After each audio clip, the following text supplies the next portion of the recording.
Ces sociétés de production, on les appelle des écuries dans le jargon du métier. Ce sont de vraies usines à humoristes. Elles gèrent la carrière des plus grands et elles disposent de moyens importants. Car pour faire connaître au public de nouveaux artistes, il faut du temps, de l'argent et souvent de vrais coups de bluff. Nous sommes près du canal Saint-Martin, dans le 10e arrondissement de Paris. Christophe Meillan n'est pas un producteur comme les autres, c'est un faiseur de stars. Sa spécialité, c'est de dénicher les talents de demain, les futurs Gad Elmaleh et Florence Foresti. Il y a 6 ans, il a créé Oulala Production, avec pour objectif de lancer de jeunes artistes. Ça va, Bastien? Ici, il y a une dizaine de personnes qui bossent tout au long de l'année en fonction de nos productions spectacles à Paris. Christophe est un ancien animateur radio. Il a travaillé sur Radio Monte-Carlo avec le célèbre présentateur Julien Courbet. Grâce à cette expérience, il a fréquenté le milieu du show business parisien, et notamment l'univers très fermé de l'humour. C'est en 2001 qu'il a fait une rencontre qui a changé sa vie. C'était dans cette salle, le Point Virgule. C'est une scène où tu as des jeunes artistes qui viennent tester des sketchs. Je préparais une émission de radio puisque je mettais en avant de jeunes talents, de nouveaux artistes. Et je vois un petit mec, tout gringalet, avec son petit zozotement sur... voilà. Mais avec les yeux. Mais voilà, avec les yeux qui brillent, qui disent « j'ai envie de faire ça ». Je te jure, je le vois encore sur scène. Ce jeune homme s'appelle Mustapha El Atrassi. Il a 16 ans. Il est encore au lycée à l'époque. Mais quelques années plus tard, il remplira les salles, avec un humour incisif, en s'attaquant en particulier à des sujets sensibles, comme le racisme ou la religion. Ce que je trouve choquant, c'est qu'on interdise des jeunes filles voilées d'aller à l'école sous prétexte qu'elles croient en Dieu, alors qu'on fait rien pour les jeunes qui croient en Satan. On dit rien aux gothiques. C'est-à-dire qu'un voile, une croix, une kippa, t'as pas le droit, mais des rats crevés en boucle d'oreille, ça, y a aucun problème. Faut apprendre de toutes les religions. Moi, à l'école, j'avais un pote bouddhiste, mais bouddhiste extrémiste. Tous les ans, il se réincarnait en CE2. Lorsque Christophe Meillan le rencontre, Mustapha El Atrassi est totalement inconnu. Mais l'animateur radio est convaincu qu'il a beaucoup d'avenir.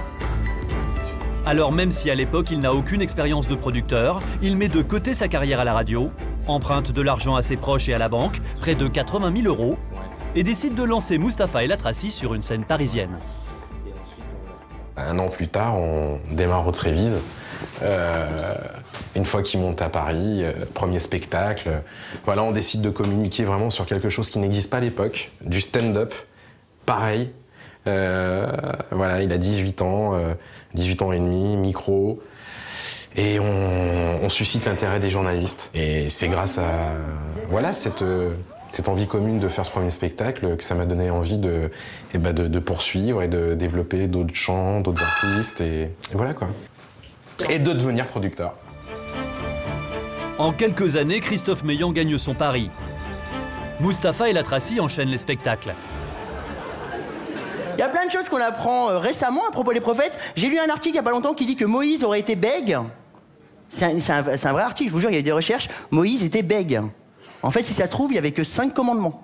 Il participe également à des émissions de radio et de télévision. Sa carrière est lancée. J'ai 25 ans. J'ai beaucoup bossé avec Laurent Ruquier, qui est le premier à vraiment m'avoir mis le pied à l'étrier. Ensuite, j'ai fait un peu de télé, de radio. Suivant! Allez, vite, vite, vite. Allez! Bonjour. Bonjour. Bon, comment tu t'appelles? Je m'appelle Nico Saliagas. Waouh! Les succès encouragent Christophe Meillan à chercher d'autres espoirs du rire.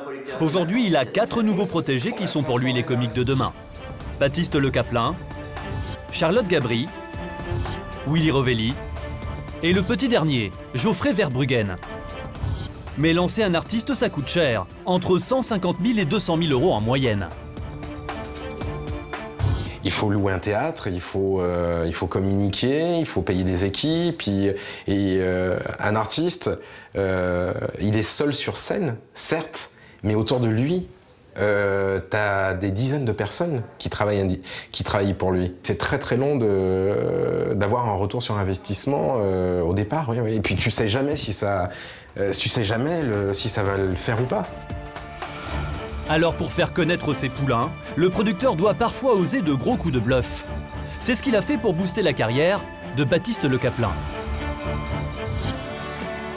Baptiste Le Caplin a 28 ans. Son visage vous dit peut-être quelque chose, il fait partie des jeunes espoirs de la scène humoristique française. Je suis de province à la base, hein, voilà. Mais ça fait 7 ans que je vis à Paris, donc on peut officiellement dire que je suis devenu un connard. C'est pour ça que je dis ça. Ah mais on vous reconnaît parce que quand vous arrivez Gare Montparnasse, quand vous arrivez, vous avez de l'espérance, vous avez des états. Oh oui, oh, on est à Paris, oh là là, puis vous posez des questions un peu coconnes. Oui, on est à Paris, question. Est-ce qu'on peut caresser les pigeons? Non! Oh, dommage! Nous, on a envie de les caresser! Ils sont tellement dociles, le pigeon, là. Ne touche pas, j'ai le sida. Il a une seringue dans l'aile. Mais Baptiste Le Caplin est encore peu connu du grand public. Alors pour attirer les regards sur lui, il y a plusieurs mois, son producteur a osé un énorme coup de poker. Février 2012, le jeune humoriste est à l'affiche d'une prestigieuse salle parisienne de 1500 places, le Bataclan. C'est un beau coup de projecteur pour ce jeune artiste, mais pour le producteur, c'est un pari très risqué. Car pour louer une salle en France, il faut payer à l'avance, c'est la règle du jeu. Si le public n'est pas au rendez-vous, c'est le producteur qui perdra sa mise.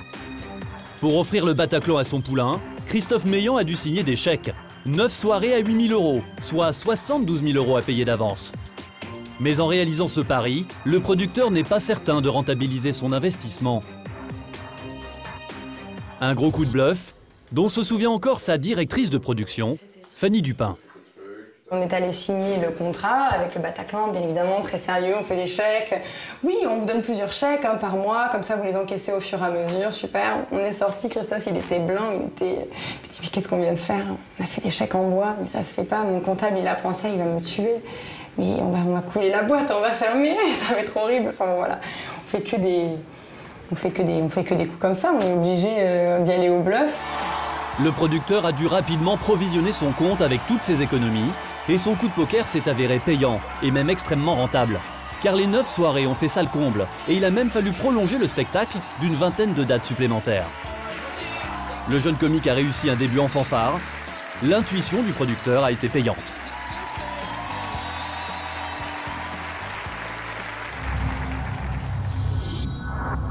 Ça va, bonjour. Bien et toi? Mais Christophe Meillan a maintenant appris à rester prudent.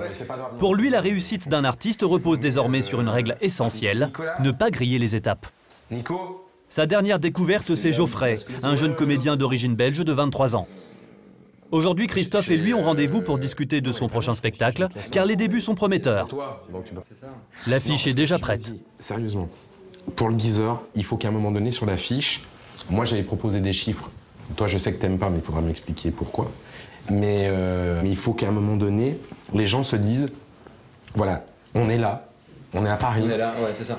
On le reverra plus. Moi, je suis d'accord, mais... Signe encourageant, son tout premier spectacle a été primé dans un festival d'humour. Premier festival de Geoffrey à Dinard, premier prix du jury. C'est un trophée. Lol. Moi, je l'ai amené au bureau. Mais Geoffrey n'est qu'au démarrage de sa carrière. Alors même si le producteur croit en lui, pour le moment, il doit faire ses preuves.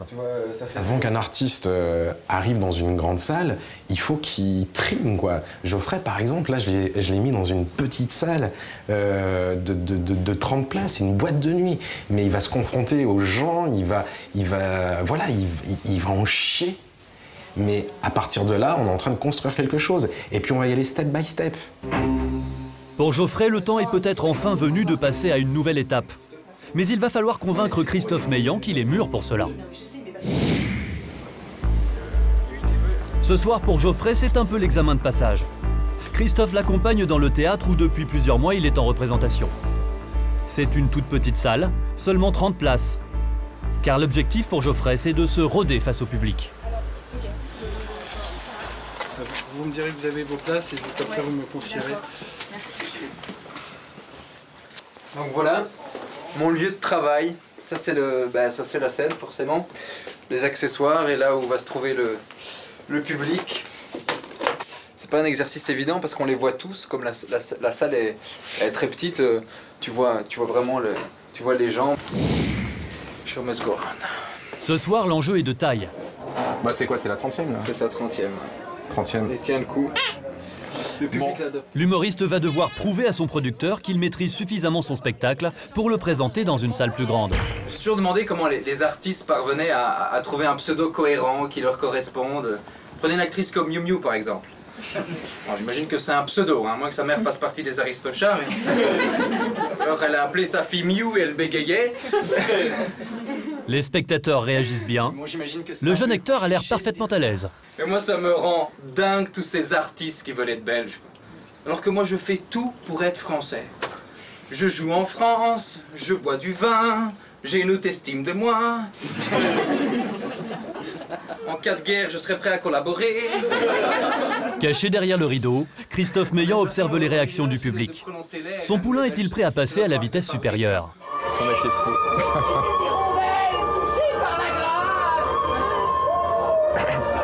J'étais convaincu, mais là ce soir je suis encore plus convaincu et voilà toutes ces représentations qu'il a fait ici me poussent à encore aller plus loin avec Geoffrey, donc on va basculer dans une salle plus grande. C'est donc décidé, il est temps pour Geoffrey de passer à des salles plus importantes. D'autant que le faire jouer dans cette petite salle, ça n'est pas rentable pour le producteur. Avec une entrée à 12 € sur une salle de 30 places, la recette maximale est seulement de 360 €. Et là-dessus, il y a encore beaucoup de frais à payer. Une recette à peu près de 300 €, une fois que tu as payé l'artiste, donc il t'en reste 200, un peu moins. Une fois que tu as payé la salle, il t'en reste 50. Et puis après, tu as les organismes à payer, tu as la SACD, parce que c'est normal, il a ses droits d'auteur également. Et puis tout le travail qu'on a fait en amont pour que ce spectacle existe. Donc au final, non, il reste rien sur une soirée comme celle-ci. Mais Christophe connaît la règle du jeu. Lancer un nouveau comique, cela prend au moins 2 à 3 ans, et au départ, ça n'est jamais rentable. Au mieux, l'artiste commencera à lui rapporter de l'argent la 4e année. Alors pour éviter de perdre sa chemise, le producteur a trouvé une parade. Tu l'as le contrat type, Fanny? À chacun de ses comiques, c'est mon contrat. Christophe fait signer un contrat qui comporte une clause bien particulière. Une clause qui lui assure une exclusivité sur les 4 premières années.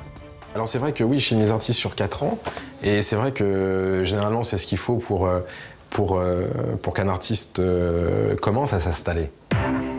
Dans ce contrat d'une dizaine de pages, la société de production s'engage à produire les spectacles de l'artiste. C'est ce que l'on appelle les obligations du producteur. En contrepartie, le comédien accepte une exclusivité de quelques années. Au minimum, elle est de 4 ans chez Christophe Meillan. Mais cette exclusivité ne vaut que pour la scène. Or, le risque pour le producteur, c'est que ces jeunes comiques soient happés par la télévision ou le cinéma. Dans ce cas-là, pour Christophe Meillan, ce n'est pas toujours une bonne nouvelle. Et après, tu peux pas verrouiller les gens pendant autant d'années, c'est pas possible. Donc oui, il a le droit de partir, et s'il part, oui, tu as les yeux pour pleurer. Exemple avec Baptiste Le Caplin. Christophe Meillan a contribué à le faire connaître en prenant de gros risques financiers. Mais aujourd'hui, le jeune homme a été repéré par d'autres producteurs. Il a déjà tourné un film pour le cinéma et une série pour la télévision. Et ce jour-là, ils sont sur le tournage de son 2e long métrage. Action! Seulement voilà, le contrat qui lie Baptiste Le Caplin à Christophe Meillan n'est pas valable pour sa carrière au cinéma. Bonjour, c'est ses vêtements? Bonjour, Baptiste, enchanté, ça va bien? Ils ont tous des agents de cinéma parce que c'est quand même un secteur d'activité qui est à part. Voilà, moi c'est vrai que je connais bien le milieu de la radio, de la télé. Mais le cinéma, voilà, c'est des gens qui sont là tous les jours, donc ils ont tous leur agent. Quand Baptiste joue pour le grand écran, c'est une bonne chose pour sa notoriété. Christophe devrait donc s'en réjouir. Mais en fait, ça lui crée pas mal de soucis. Car il lui faut maintenant jongler entre les différents emplois du temps de son artiste. Le tournage de ce film va occuper le comédien pendant 3 mois, et pendant cette période, il pourra difficilement jouer sur scène. C'est donc un manque à gagner considérable pour le producteur, qui n'a pas vraiment le choix. Non, mais les images, elles étaient charmées. Des fois, il y a eu des galères.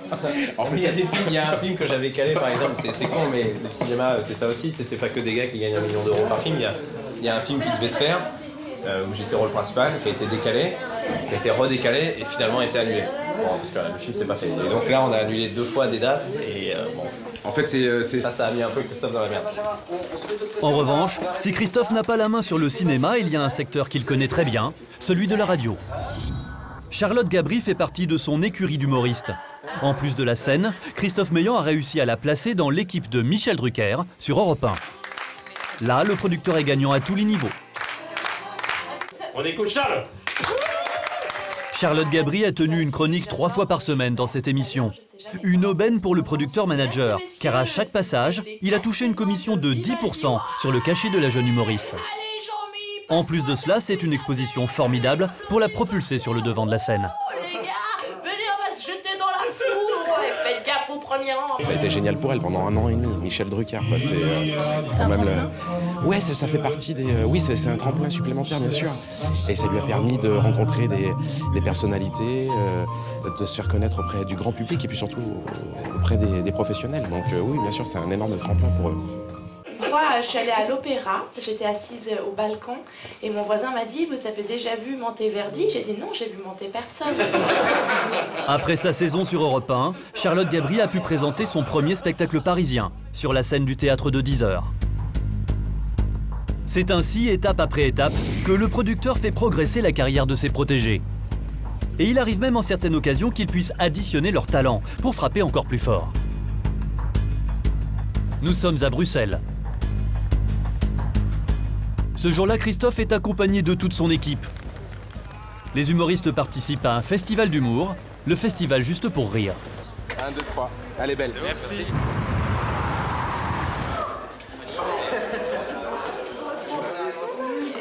Salut, ça va? T'es arrivé là? T'es arrivé quand? Avec toute la bande, il y a Geoffrey, le petit dernier. La Belgique qu'il connaît, c'est de là qu'il vient, mais c'est la première fois qu'il jouera dans son pays natal. Salut les enfants! Les blagues sont prêtes, mais les poulains de Christophe Meillan doivent encore répéter. Et l'ambiance est davantage à la rigolade qu'au travail. Voilà ce qu'ils font, elle a le gros petit match. Comment ça va? Tu es là, toi. Woody, c'est un acteur de cul au Québec. Ça va? Ouais. Dans le gonzo. Tout ce qui est gonzo. Un peu trash.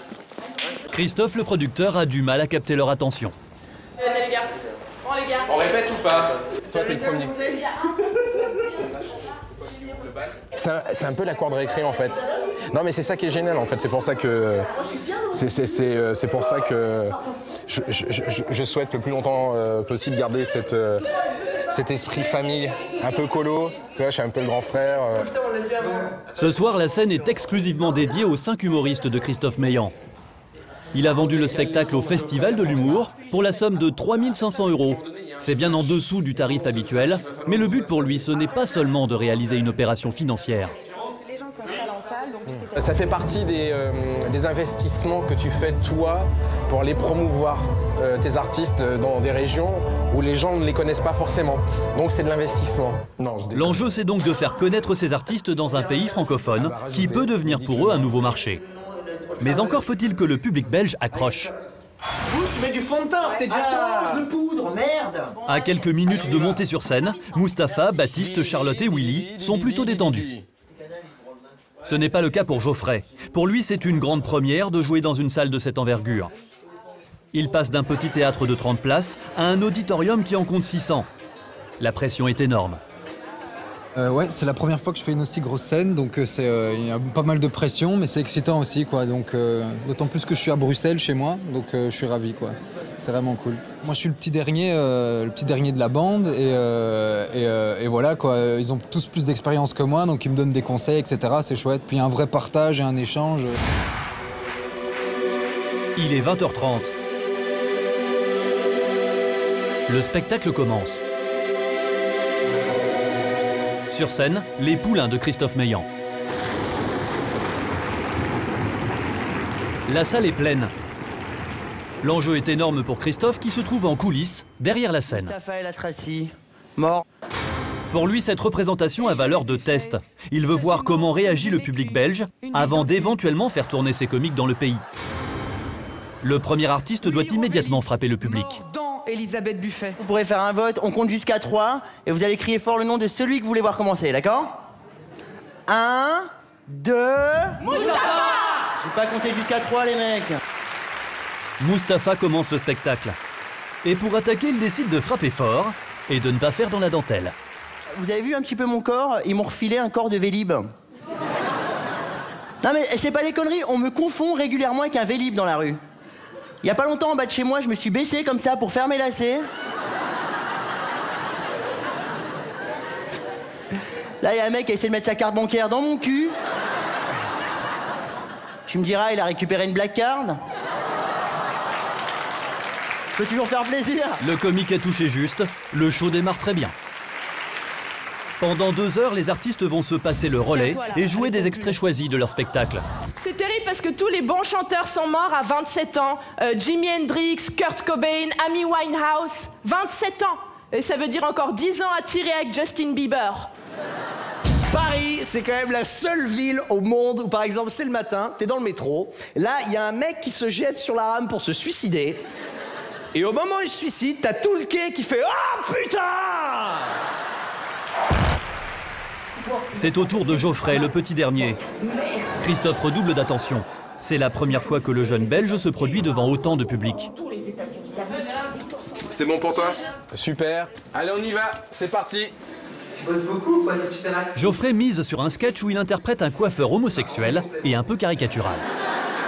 Alors, qu'est-ce qu'on fait pour la coupe du jeune homme? Le sujet est sensible. Si les blagues sont trop lourdes, la salle risque de ne pas suivre. Ah ben moi, à ta place, je ferais des mèches. Ah, je ferais des mèches, ça tirait super bien, ça ferait sortir tes yeux. Mais le public semble accroché. Ce que je vais faire, c'est que je vais... En coulisses, le producteur est rassuré. C'est un fou. J'adore. Les 5 comédiens se sont donc succédés pendant plus de 2 heures. Mais ce n'est qu'après qu'ils vont vraiment mesurer si la soirée a été un succès. Et à la sortie, bonne surprise. Je crois que t'en as 832. J'en ai fait bien. Bien là-dedans. En fait, j'ai filmé. Les spectateurs font la queue pour rencontrer les humoristes et échanger quelques mots avec eux. Non, mais c'était cool, vraiment, on a bien rigolé. Genre, aussi pour Vincent. Pour Vincent aussi, d'accord. T'as pas envie d'entendre que des rires, t'as envie de parler à des gens, tu vois, c'est des gens dans la salle. Tu vois, on va pas juste arriver, faire des vannes et se barrer, aller à l'hôtel et dormir, ça c'est complètement pourri. Faire des photos, bien sûr. Non, mais non, comme d'habitude. Mais non. Non, c'est cool. Pour Christophe, l'opération est gagnante. D'abord en tant que producteur, il n'a pas perdu d'argent, mais surtout le show lui a permis de tester un nouveau public. Et ça continue. La Belgique est donc un marché prometteur pour ces jeunes comiques. Et c'est d'autant plus important pour eux que la compétition entre humoristes est de plus en plus vive aujourd'hui. Car la bataille de l'humour ne se joue plus seulement sur les planches. Désormais, les comiques que nous connaissons ont de nouveaux concurrents. Une nouvelle génération d'humoristes qui ne s'est fait connaître ni dans les théâtres, ni à la télévision. Et qui pourtant, vous allez le voir, séduit désormais des dizaines de milliers de spectateurs.